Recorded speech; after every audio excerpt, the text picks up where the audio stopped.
ఉమ్మడి నెల్లూరు జిల్లాలోని గూడూరు నియోజకవర్గంలోని కోట మండలం కొత్తపట్నం పంచాయతీ గున్నంపడి గ్రామంలో నివాసముంటున్న 600 మంది లబ్ధిదారులు 985 ఎకరాల భూమిని సాగు చేసుకుంటున్నారు. ఈ భూమిని 43 జీవో నెంబర్ ద్వారా 79 కోట్ల రూపాయలను కేటాయించడం జరిగిందని లాయర్ అమృత్ అన్నారు. ప్రభుత్వం వారు చెన్నై నుంచి బెంగళూరు రూట్గాను ఈ భూమిని కేటాయించడం జరిగిందన్నారు.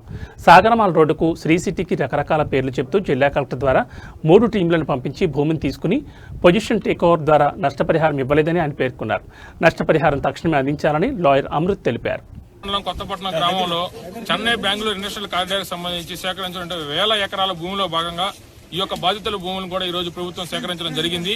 ఈ సేకరించిన భూమికి సంబంధించి నష్టపరిహారం చెల్లించుకోవడానే ఫిజికల్ పొజిషన్ టేక్ ఓవర్ చేసి అనాది కాలంగా తరతరాలుగా అదే భూమిని, చెట్టుని, పుట్టని, నీరుని నమ్ముకొని జీవనం సాగించేటువంటి ఈ రోజు పేద ప్రజల్ని ఈ రోజు నడి రోడ్లకి విడిచిపెట్టి ప్రభుత్వం భూమిని కైవసం చేసుకుంది. ఈ సందర్భంగా మేము కోరుకునేది ఒకటి, భూసేకరణ చట్టంలోనే చాలా స్పష్టంగా ఉన్నది. ఏమని, భూ బాధితుల రైతులలో సోషల్ అసెస్మెంట్ అనేది ఒకటి చేసిన తర్వాత ఈ భూమి కోల్పోయిన తర్వాత నష్టపోయేటువంటి బాధితులకు ఎటువంటి పునరావాసం కల్పించాలనే విషయం కూడా ఒకసారి ప్రభుత్వం పరిశీలించాలా.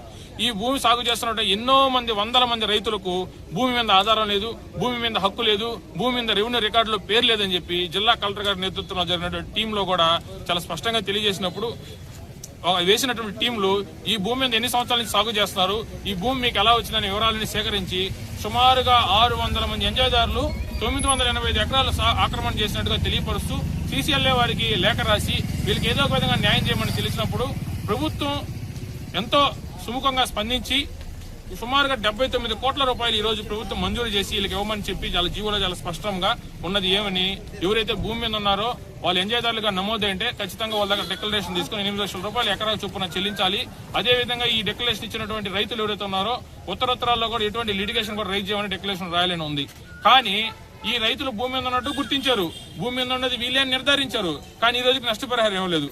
వాళ్ళు ఇస్తామని చెప్పి ఎక్కడ చెట్లు నరికేసి మాకు చెట్టుకోలేదు, మాకు ఏది లేకుండా చేసి శనక్కాయ వేయకూడదంట, ఏది వేయకూడదు అని చెప్పి వాళ్ళు రోడ్లు కూడా పోయేసి మా భూములతో కూడా అట్నే తిరగొట్టేసి భూములతో కూడా కాలువ చేసేసి ఉన్నారు. అధికారులు వచ్చి ఎవరైతే నష్టపోయారో వాళ్ళకి నష్టపరిహారం చెల్లించాలి. ఎవరు ఎక్కడైనా ఎంక్వైరీ చేసి ఎవరు రైతుల లేకపోతే ఎవరు అర్జీ పెట్టారా అనవసరంగా వాళ్ళకి చెప్పి ఎవరికైతే రైతులు ఉంటారో వాళ్ళకి నష్టపరిహారం చెల్లించాలి.